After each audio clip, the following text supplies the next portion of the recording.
Hey y'all, before we get to this episode of Bodice Tipplers, we have an announcement to make. Announcement time! First, we'd like to thank everybody that donated to our fundraising drive for RAIN. Your contributions raised $600. Yay! Which is amazing and awesome, and thank you. And you proved me wrong, so I'm going to eat the crow, and it's delicious. Since we reached the $500 mark, we already posted our amazing glamour shots, Denim on Denim Courtney and Murder You in Your Sleep Sarah. You can find us. You can find those pictures on our website. We have links to it on our Twitter, Bodice Tipplers, and our Facebook, and also our Instagram. But we did make you go to bodicetipplers.com to see those pictures, because if you're going to look at them, we're going to get some traffic. Exactly. So thank you for that. And now it is time to do our drawing for Bodice Tippler swag. Yeah, so all of you who donated using our URL were put into this I guess, raffle? What? Not really a raffle. Yes. Like, kind of a raffle, because you paid for raffle, it. yeah. Yeah, so, and we are going to pick at random one of you to receive a tote bag and all of the paperbacks that we have not lost. Yes, we've lost a couple, but... You're gonna get Captive Passions. Yeah, so. Which has an amazing cover. So if nothing else, you will enjoy that. All right, drum roll. Okay. And the winner is Chantal Janelle. Ooh, congratulations, Chantal, and thank you everyone who donated to us. Yes, and luckily Chantal works in the same building as me, so we don't have to put that. I feel like in this the might be mail. right now. Don't worry, everyone. I will do an in-depth investigation to find out. I'm going to talk to the Las Vegas Gaming Commission to see how we find out if something was fixed. Yeah, something was no, fixed. But congratulations, Chantal, and again, thank you to everyone who donated. Yeah, I was so blown away by y'all's generosity and your support for victims of sexual violence. So go you guys. And next up we'll have our episode on Night Song. Bye. Hey y'all, I'm Courtney. and I'm Sarah. And this is Bodice Tipplers. The podcast where we read the books we used to steal off our grandma's nightstands and drink about them. Yes, so today we are going to be talking about Beverly Jenkins' Night Song. This is her first book. And okay, so what? Before we get into it, we have a couple announcements. Oh, yes. Okay, so we forgot to do this our last podcast.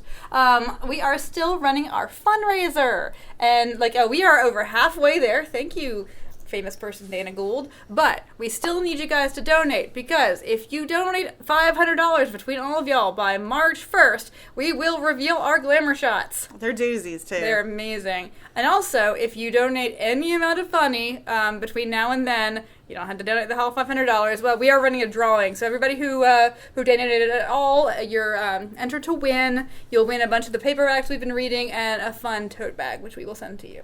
I actually think my dad still has the whole glamour shots portfolio up at his house.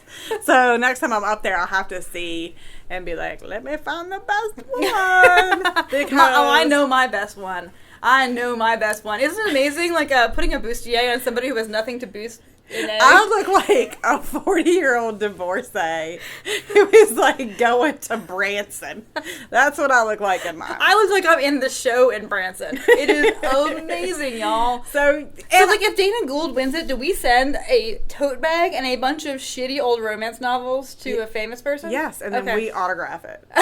That's a great idea. You shouldn't just be doing it because of glamour shots, obviously. Oh, yeah, we should mention who you're donating to. This is for RAIN, the largest organization for sexual assault in the nation. Mm-hmm. And it's just a good thing to do. Yes, you should Make do yourself it because feel better about these books that we're reading. It will make you a better human being by doing this. Yes. So if you want to do it, there's links everywhere. We've got it on our Facebook, on our website, everywhere. But it's fundraise.rain, remember that has two N's, .org/bodicetipplers.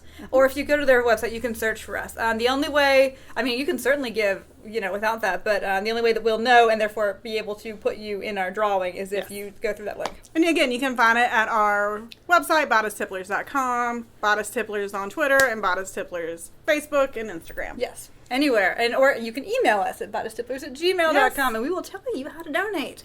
So, today, Beverly Jenkins. Do we have any ometers? We have some ometers before we start.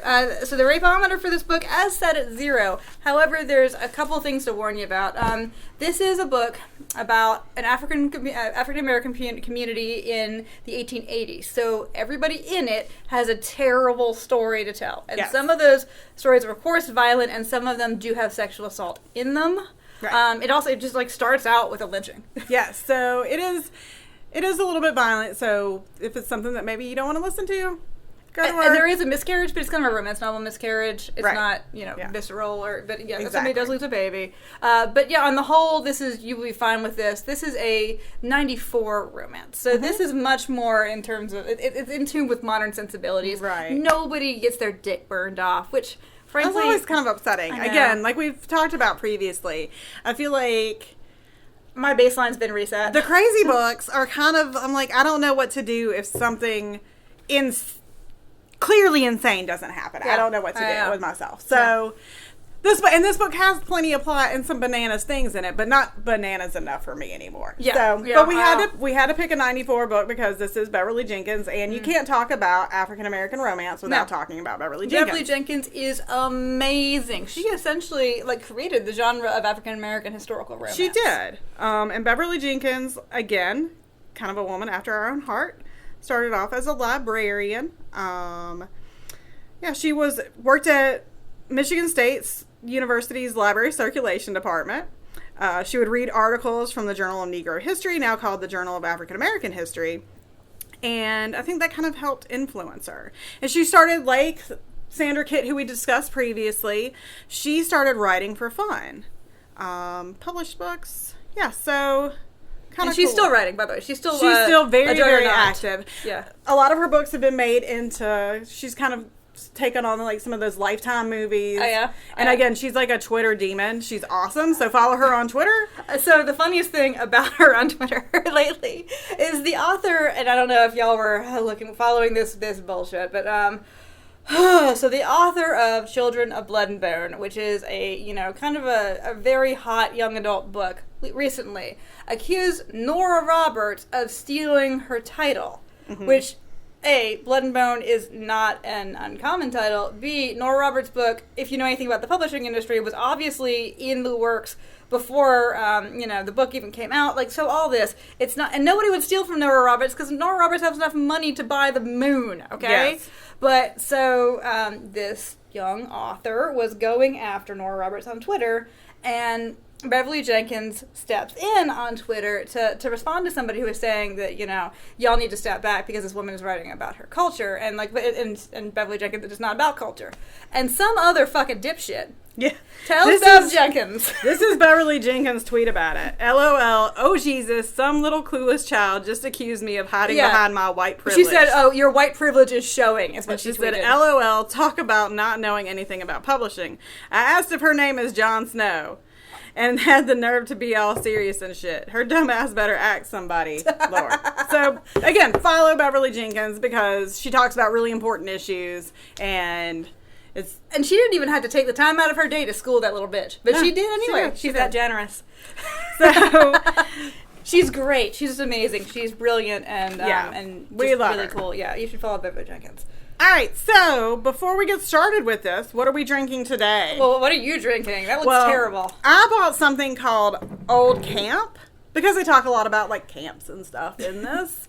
And this is peach pecan whiskey. It smells like somebody died. It's going to be terrible, and I'm going to do a shot of it for y'all, for the gram. I might die. We might have to turn this off because I just start puking. All right. No, I'm going to keep going. Okay. All right, yeah. I'm just I'm not hitting stop. I'm not losing another podcast. Okay, it tastes like cough medicine is what it legitimately, it's not as terrible as I thought it was going to be. I'm not going to drink any more of it. And in fact, I might just throw it at passing cars or something. I don't know. But it didn't make me go blind. Give it to your neighbor. I should give it to my neighbor. So that's what I brought, and I won't be having any more of it. Okay, So. well, good thing I brought Firefly Sweet Tea Vodka. Where did you get it from? I got it from Morgan Ellie's. Morgan Ellie's. It looks like you could probably pee behind there if you had to. Weird. Morgan Ellie's. Definitely not a sponsor. Definitely not a sponsor. So yeah, Firefly Vodka. Well, until recently, it was the only distillery in South Carolina. They make it on Wabala Island. It sounds terrible, but no, it's really it's good. And kind of goes with this because Wabala Island is one of those sea islands that after the Civil War was home to large populations of African American. And our character communities. talks about being in a South Carolina Sea Island community. Isn't she? No, not her, him. Oh, him. Yeah, that's Yeah, right. He does. yes. Yeah. So yeah, all those places around along the coast, Dafusky, Wadmalaw, like they were all, you know, the homes to these like these vibrant African American communities. Now they're the home to resorts and I guess distilleries. So I guess we're part of the problem. But well, I think what is happening a lot of times, and like some of the things that some of the communities and nonprofits are trying to do is, you know, these are people's homes that are now in prime real estate areas because they're right on the coast. Mm-hmm. So property tax has gone up so much that people can't pay their property taxes. So a lot of organizations, like dealing with the Gullah Geechee communities, are trying to like raise money to help take care of that. Right. But yeah, I mean, it used to be, if you've read Pat Conroy's, like when he was teaching out on Dafusky way back in like the 70s. The water is wide. Yeah, there's not a single paved road on that island. Like, a lot of these kids could not read, so, like, that sucks. But at the same time, they had an intact culture and an intact language, and now they don't. Exactly. So, that's a heavy thing to talk about with my vodka. Anyway, the sweet tea vodka is good.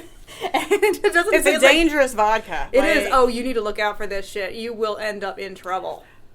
My tip is to mix it with lemonade. Oh, no. I like it with lemonade. Oh, it's like a dirty Arnold Palmer. Yeah, or with regular sweet tea. I'm just drinking it on ice with a bit of water because I'm not going to get sloppy drunk this time. This time. That should be like one of our shirts. We should have a shirt this time. Not gonna get sloppy drunk, and then little letters this time. Okay, Beverly Jenkins. This book came out in 1994, and I have the official description. Let me get to my highly sophisticated notes here. Okay. Night Song. A Traitorous Heart. Cara Lee Henson knows no soldier can be trusted to stay in one place, and that includes handsome Sergeant Chase Jefferson of the 10th Cavalry. Dallying with the dashing man in blue could cost the pretty independent Kansas schoolteacher her job and her reputation. So Cara is determined to repel Chase's advances, even though her aloof facade barely masks her smoldering desire. There's no aloof facade. All right, a blazing passion. Never before has Chase longed for a woman the way he ached for lovely Cara Lee. The strong-willed ebony beauty, however, will not surrender easily, but with tender words and soulful caresses, Chase intends to conquer the reluctant schoolmarm's misgivings and teach her how to love fully, sensually, and forever. Well, we should point out, this is the first book that we have read. There is oral. There is oral. So we made special snacks. We made taco dip and peach cobbler. Well, there's a lot of peach cobbler. He talks about eating her peach cobbler, and sometimes he means eating her dessert made from peaches, cinnamon, sugar, and flour, and sometimes he talks about eating her vagina. There's a lot of florid descriptions for, like, body parts in this. Yes, there is. It's great. Well, we'll talk more about it. Yeah, again, wonderfully descriptive. So, we're back to our 500 pagers. Yes. So this is a book that's got, like, romance and also intrigue and that sort of stuff. And it's funny because I actually saw a lot of Goodreads reviews that were down on the info dump. I love the info dump. I thought it was great, especially, I mean, Beverly Jenkins is obviously aware that this is a part of history that most people don't know much about. The Reconstruction in general is undertaught in schools. And certainly, this exodusters going to Kansas and to the West in general to form African-American communities there. Like, people don't know very much about it. So dump that info. Did you... You look like you wanted to say something. Oh, no. So basically, as hopefully you know, life in post-Reconstruction, or like during Reconstruction, is bullshit and garbage. Mm-hmm. So, again, the Exoduster movement happens. It's people going to Kansas, and it really kind of clicks off in 1879. So and that's kind of around the same time period that we're dealing with. Mm-hmm. And what happens is you have these communities that get formed that I think it turns 1880 in the book. Yeah. So the... These communities are developed, and there's the community that she is in is a fictional one, but it's next to real ones. So, like, Nicodemus is an actual community in Kansas that was composed of primarily, there might have been a few, like, primarily African Americans. And everybody who we're going to talk about in this, like, to help you kind of, like, picture this, everybody is African American in this book. And they've all come from somewhere else, so, and everyone has kind of their own story. Yeah, okay. So when we were talking about this town, Henry Adams, you should picture a town that was just very recently sod houses and is now, like, becoming a town, like, people are building stuff that's meant to last. The schoolhouse is, like, small, but it needs to, so it's a going concern, but it's still kind kind of everything's still like new wood. So like, you know, kind of get that in your head. The new town smell. The new town smell. Yeah, horse shit, right? Yeah, probably exactly. Horse shit. So is it Cara or Cara, do you think? I'll if say it's Cara, then we had with Sarah Lee and then Cara Lee from it's always, Boys and Girls. I'm always putting like the hard A. Like yeah, Cara. okay, we'll go with Cara. So she is a school teacher. She is not a kid. She went to Oberlin. I mean, she has she's like 27. Yes, and the book does start off with her like during the war, watching her grandfather get lynched by Union soldiers because they don't believe him when he says that that they are free people of color on their own land. Mm-hmm. So that just kind of sets the tone for everything to kind of like remind you that you can't trust anybody. Right. So that's why they have made their own town here, right? So she's a school teacher, and she has a morality clause, as school teachers in the West did. The town is kind of owned by the Sutton family, Virginia Sutton, and if she will lose her job if she has seen dallying with having a man. any kind of fun. She can't have fun. No, she can't. She can't go to like. She has to be very parties, careful. So she can go, but she can't really have much fun. I don't know if people can see her. Oh, Cara, don't worry, she forgets this in about 30 seconds. Oh, Cara, no fun. Yeah. Because Chase, Buffalo soldier of the 10th Regiment, rides into town, and she is having none of him. She has met him previously. So on her way out to Kansas, she met him like a year or 2 years beforehand when, you know, these groups, when they're moving, these big migration groups, it's kind of like little, like mini towns that are moving. And so she was working as like helping give out food, and some drunk soldier was in love with her, or said that he was in love with her and harassing her. And she meets Chase, who is the lieutenant or sergeant of the soldier, and is like, hey, you Foxy. He has to be a sergeant because, like, they're not allowed to be commissioned officers. He's like, stop being all sexy to my soldiers. And she's like, you mind your business. And he calls her sassy. And they have a super meet cute, and then they get cock blocked by some woman who comes up and makes up that she's his fiance. Louise. Yeah. And she'll come back. No, sorry, Laura. I wrote it down. So they have a little bit of they have a history. A little history, yeah. And so he runs into town with the 10th. Because they're doing the big August 8th celebration. And, well, I mean, and they're also just excited because, like, the Buffalo soldiers are in town, and the kids idolize these men to see, you know, men that look like them in uniform. It's really exciting. There's giant parties everywhere. But again, they're the town's gearing up. Their festival that they're doing is they're celebrating August 8th, which is kind of the Emancipation Proclamation signing. So it's a big holiday. That and Juneteenth are two big holidays that are celebrated. So they're in town, and it's just a happy coincidence because there's all these parties happening and cookouts and things. And people are just all excited when the soldiers are in the town. So it's in this environment that she goes to a bunch of parties with this dude, and like it's about like 30 seconds after she says, no, I can't be seen with you, that her tits are out, all right? I mean... he's got that big dick energy. He really does. He does. He is hot. He is. He's got his hot mustache. Yeah, so, I mean, and, like, Jenkins is writing his swagger well enough that you can understand why she'd be like, here's my titties. Yeah. In the schoolhouse. Oh, my God, everywhere. Like, they're all about in public. Okay, but yeah, we have to... But yeah, they're all about... They're dry humping on the porch. Anywhere public. They're almost humping on a buckboard. And the first time she kisses him is in public, and the sheriff sees it. And the sheriff's like, hey, you okay? I saw that he kissed you. Like, you all right? And everybody's looking out for her, which is actually, like, it's very nice. People are nice, except for Virginia. She's the one that... And Virginia's got her eye set on him, too. I'll be like, girl, they have next door rooms at the boarding house, which is owned by Sophie, the ex-New Orleans madam. And it's a little, like, back and forth between their rooms, and it's like they're always getting, no, we couldn't. Don't worry, they do it. They, like, and it is great, by the way. They have, like, great, fulfilling, amazing sex, except that he doesn't want to, like, do it, because he's like, you're going to get in trouble that way. Trouble. And, I mean, he says, I'm not the husband in kind. I'm not looking for a marriage because I'm a soldier. I mean, she basically does, like, the female version of Just the Tip. Yeah. Like, she is just like, give it to me.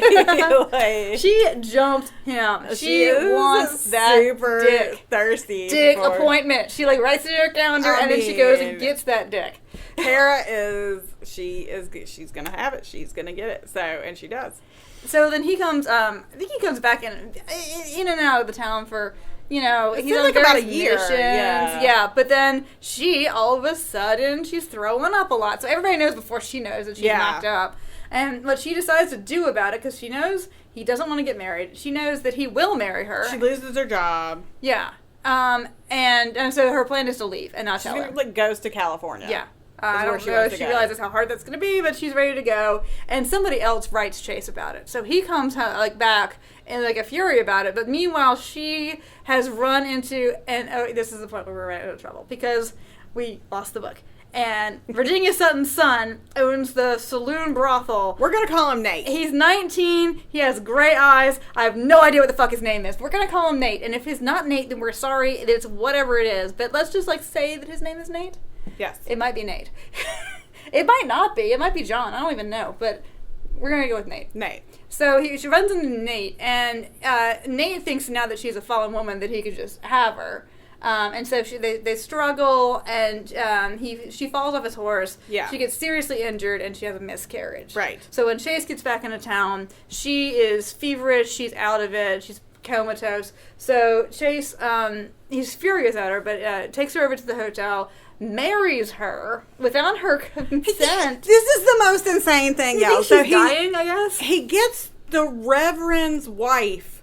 He's like, you just say her part. And I guess it's so that if she dies, she won't die like a fallen woman. I think that's the idea. Know, but because Chase is fucking hating on her at this point. He's mad. He's really mad at her because, again, he was going to ghost. And we find out why.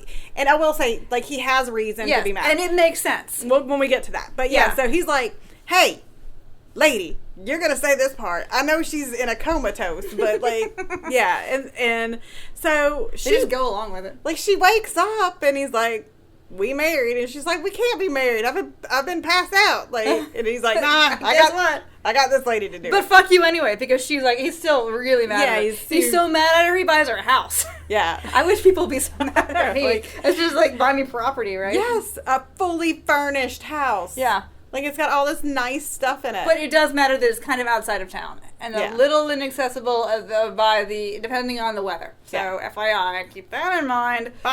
Meanwhile, we're hearing more and more kind of about, I guess, business has been going on in, like, in the whole country, I guess. Like, there's stagecoaches being robbed, and there's, like, people... Like, trains. And people being fleeced. Like, they're giving all their savings for money to go to Liberia, and they get to the docks in Philadelphia. Yeah. And there was never, never a steamer. It's And again, like, there's another movement during this time period where, freed... people who have been freed and people who were already freed, like, wanting to leave the United States because, again, things are fucking terrible. So there's kind of this movement of people wanting to go to Liberia. So yeah, so it's a real thing, and but not for these people because they get there and they fooled you. Yeah, so it's basically a scam. So it's obvious to anybody who's ever read a book that there's a law of economy of characters going on here, and there's only one bad guy in this book. Yes. Ergo, yeah. So, like, we see, for example, Chase, the only person in this, really, who's not African-American is Sue. Dreaming of Eagles. And he's well-researched, too. I love that all of our, like, Sioux guys have Eagle in their name. Well, the funny thing is that Chase was teaching Cara some Sioux words, and they were like, oh, God, we already know these. I know, we're experts at, like, if you need it. It's like 6 words in Sioux. We're romance novel Sioux, like, fluent. So we're really good at He's got, like, a sex flute. Yeah, there is a sex flute. There's a lot that goes on in this book, so to hear the whole thing, you'd have to read it yourself. But so just kind of keep that in mind. And, like, so Chase has kind of been tasked with finding, they're sort of, he's gone undercover. It's kind of a complicated thing for a Buffalo Soldier to be doing, but, they're trying to catch whoever it is who's, like, killing people, taking vaccines. It's like a whole, there's an evil fucker out there. Yeah. So bum. So, but they make it up. Because he explains to her, and she didn't really see it in these terms, because she was born free. Yeah. But he was born enslaved to somebody who didn't really want him because he was, so dark of skin, and that he was like kind of an unclaimed child. And he was just incredibly upset at the idea, which makes sense, that there would be a child out there without a father, and he uses, without his name. Without his name. Which, obviously is an enormous, considering how your name could be taken away from you at any time, and, in slavery, and it makes sense. It makes sense. And it's like, so much of what these people do is because of these deep scars of their past. Of course, a lot of what she does is because of what happened to her grandfather. Right. And she was an orphan. So, yeah, a lot of what people do is informed by just, like, the horrible things that happened to them because of America. Exactly. Yeah, good job. Good job, America. Way to go. Keeping it up. We're consistent. So they make up, though. Which is good, because then they fuck so goddamn Oh my god, they're much. always banging. On the table, on the stairs. There is no piece of furniture in this house that is safe. I mean, I was just like, I was so tired from it. I was like, oh my god. After a while, like, even Bev gets tired of it. She starts to kind of just alight it. It starts to fade to black because, like... I was like, they still gotta, like, bring in firewood and shit. Yeah. Like, that's all, They also go for nice rides, in the morning and everything. They still have time to do rides at night. I know. They just, and they're fucking so much that the randos who walk into their house at all hours, because it's like Giles and Buffy, they never lock the door. Yeah. They're always walking in on them fucking, because how could you not? Yes. They get walked in on so many times. So, yeah, the people and I feel are like walking in after on them. once, like, you'd be like, wow, let's put the bar on the door. No, we're just gonna... They're kind of secretly into it. So. But so these people keep on showing up, like Cara's old friend from school, and, like, Dreaming of Eagles, and they're putting it together more and more and more. And, yeah, it's maybe Nate. Maybe Nate. Maybe Nate. His last name is definitely Sutton. It's definitely Sutton, maybe Nate, who is the culprit. So his mother, Virginia Sutton, used to be the queen bitch, but all of a sudden she has, like, a face turn, and so she comes to Cara, A, embarrassed because she, like, she fired her, but B, says, okay, I'll let you be the teacher again, and I'll even, like, build your new school, but on the QT, you have to teach me how to read. Yeah. Because you find out she had been enslaved. Yes. And that she, many people was not able to read, and she's a businesswoman, and she's good with numbers. But she's been trusting people to read for her, right. which of course, and actually plays into the plot. But so they become good friends. Like, see, nobody can be evil too long in this, except for maybe Nate. Nate, I think, was, she'd been married off by, this is Virginia. She'd been married off by her mother to. Oh, I don't think it was married. Like, essentially sold. Like, when there was still no more slavery. It was a... Yeah, she had been, like, just foisted off on this man who assaulted her, and that's where Nate came from. It's just terrible. It's just awful. So. Yeah, like, this terrible story. Which doesn't make her character really make sense, but, I mean, So, like, yeah, that's the situation with Virginia. And what she decides to do is leave her vast fortune to Cara instead of to Nate, because Cara obviously is not a fucking monster and would use it to educate the kids and everything. And surprise, Virginia gets poisoned and dies. No, she gets shot. Oh, she got poisoned. Didn't she also get shot? I thought she got poisoned. Shit. I think she's poisoned. All right, please enjoy our musical guests. They're a local band from Columbia. Our intern saw them play in front of a Fugazi documentary at the Nick. If you're a Columbia local, you know what the Nick is. If you're not a Columbia local, I don't care. So you can listen to them in all the usual places you listen to your music. They're definitely on Spotify. Enjoy Growing Pains by Nepotism.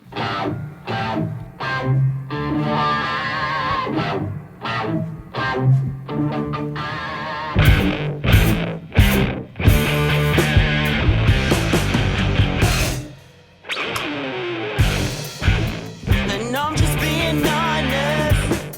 I'm not supposed to see the day. I'm saying but since I'm there, I got so much to say, yeah. And I'm just being honest. Never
thought she like went out to the side of the road to meet her son and then got shot. I thought she got it. Does anyway? She dies.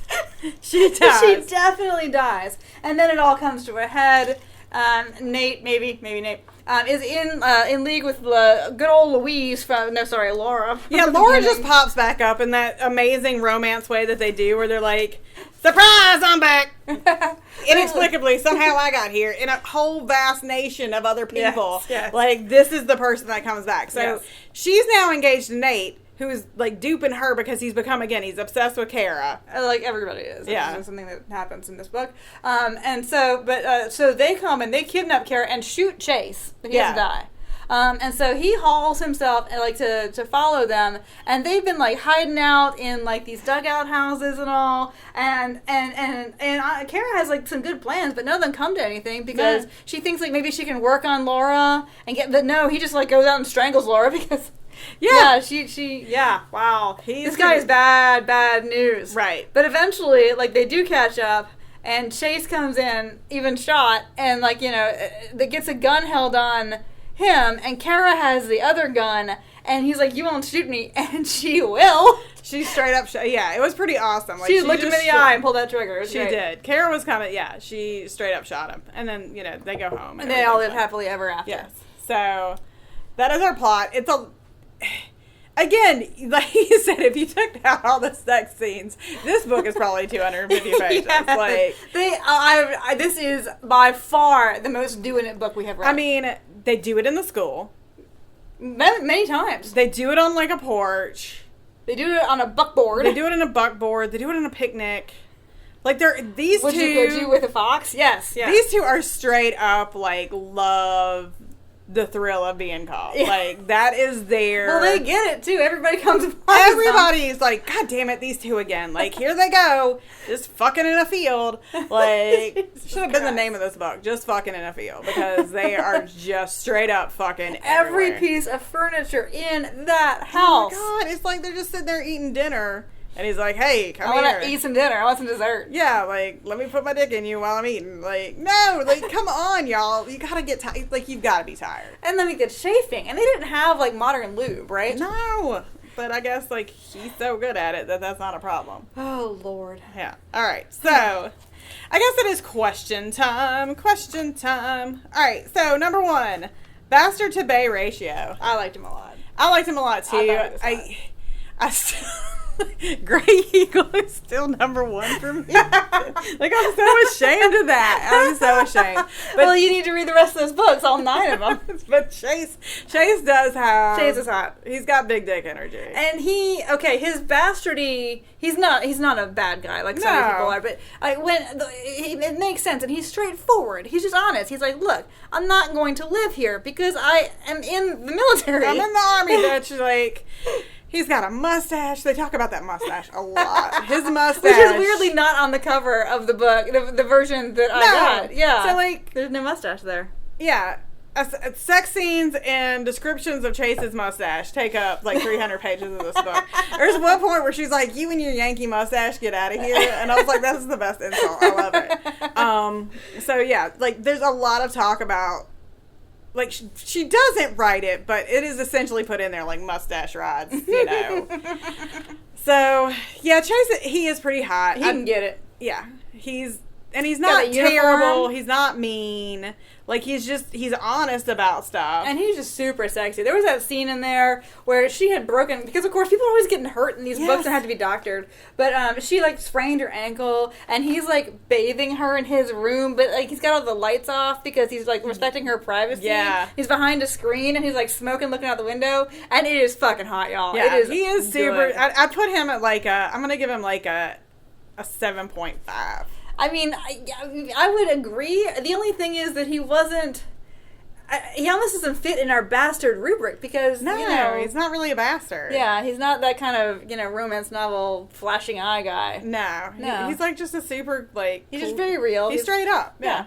So, but he is hot. He is hot. Him and his mustache. And he can talk about his real emotions, too, by the way. Yes, he can. Yeah. Like, I mean, again, he shares things. There's none of that weird, like, romance misunderstanding.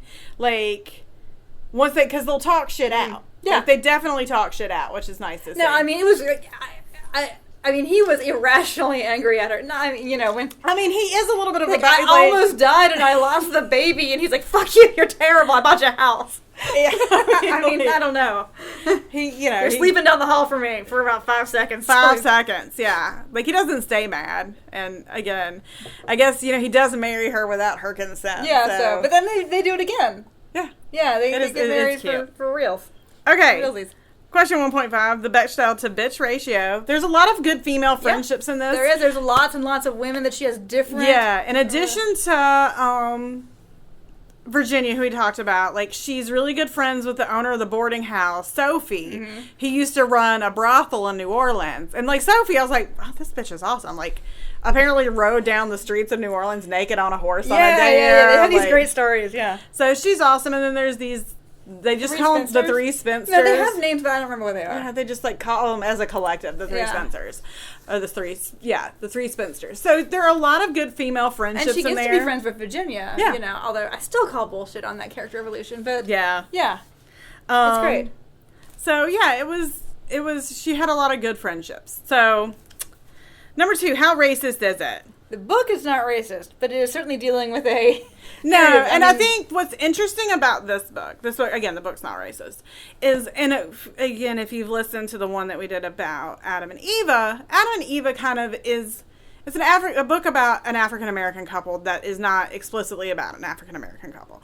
Beverly Jenkins is, what she has done that's so well is she's created this whole world of an African American community, and that is at the forefront of this book. Like, from page 1, this is a book about a person of color. And they're always talking about stuff, like, for example, like when she's still waiting to hear about the inheritance, because she's like, well, they'll probably black code that out somehow. Yeah. So, I mean, and she's done people there are not racist, but they know that outside their community, right, that it's a wasteland. And she's done a lot of research on this, and really kind of, the book, it really does. It's true to the sense of place and time that it's and in. It has a wonderful diversity of experience in it also, because like Reconstruction being a kind of poorly taught and not taught part of American history, if you were to ask a lot of people, like, so a black woman in 1880, what's her background? You would say, well, she was born on a cotton plantation and then either escaped or was freed at the end of the war. Right. And, a lot of people did have that story, but then also there were free people of color all over the South. There were,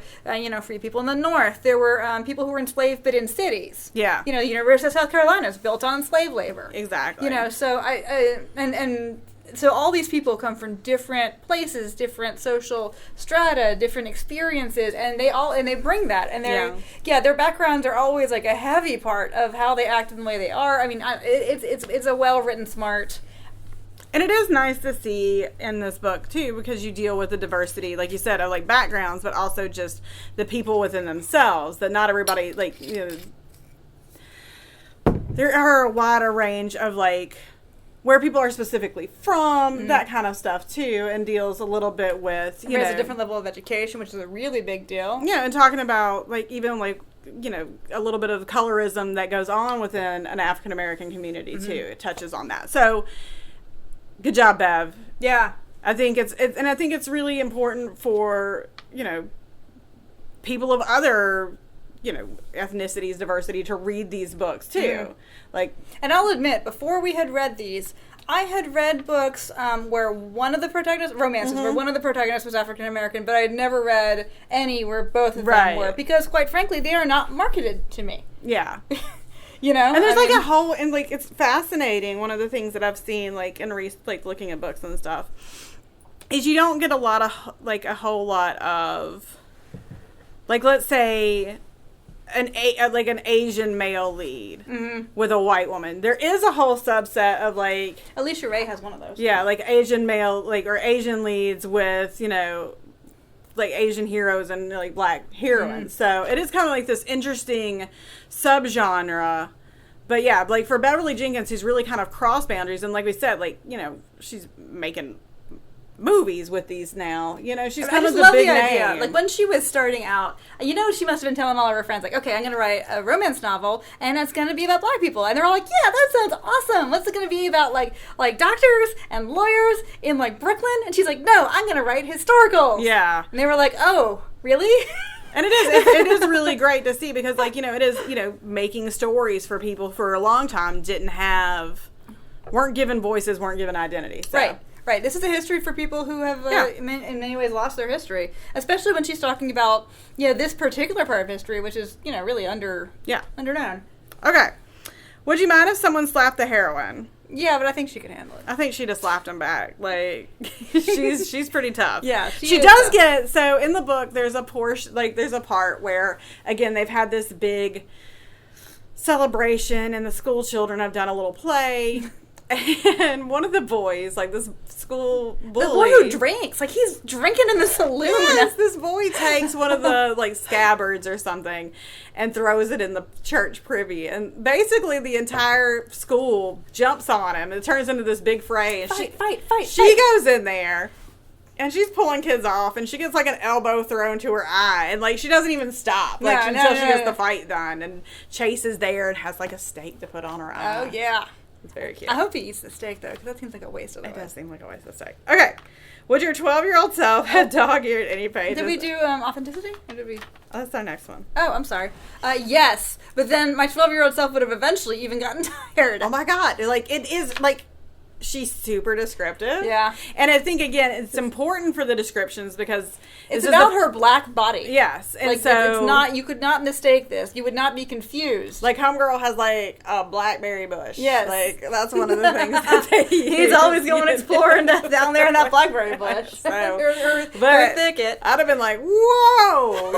Because pubic hair is never in these books. I know. There is never pubic hair in these books. But yeah, I mean, she has like a black body. She does not have pink nipples. Right. And I mean, he's loving her black body. And it's like, I can only imagine what that would be like for African American teenage girls.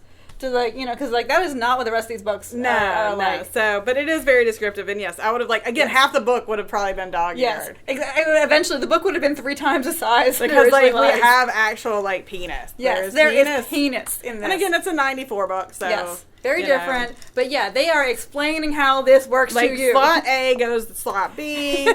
Slot A is all over, like, other parts. Like, it's just like, It's hot, too. It gets exhausting after a while. I mean, I'm surprised his penis did not end up in her ear. It was, like, everywhere.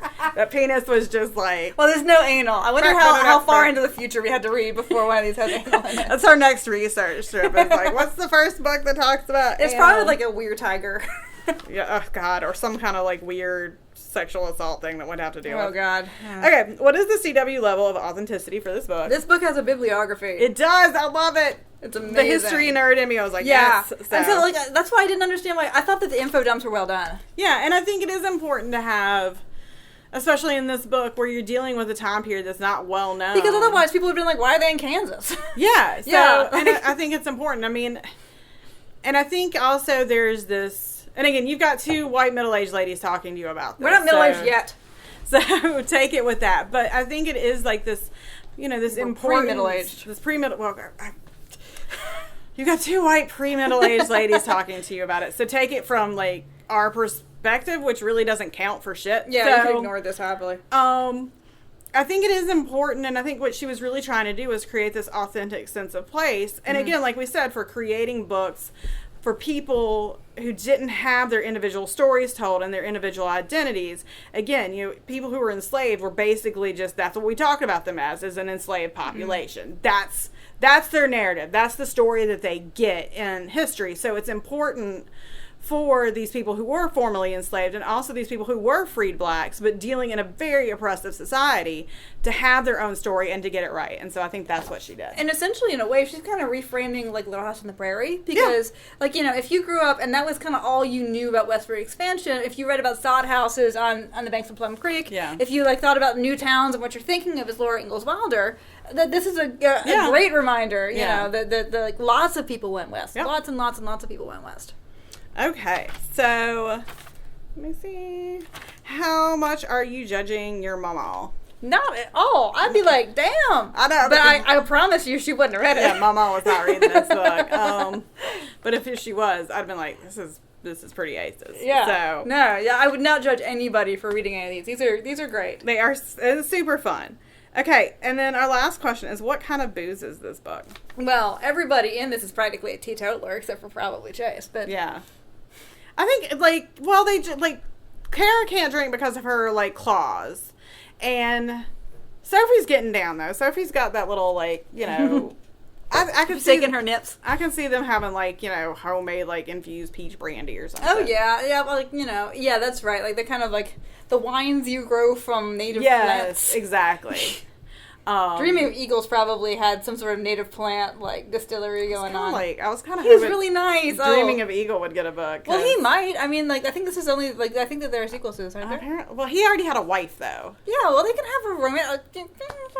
People don't really start writing, wife romances until later. No, they don't. Maybe she dies and then he finds somebody else. But maybe it's just me, I have a definite romance novel type where I'm like, oh, we got a Sue Eagle. Tell me more. You've imprinted. I have. Like a duckling. I have, if there's going to be a tawny, because they're always tawny. Oh, yes. A tawny man with the name Eagle, I'm like, I will follow you.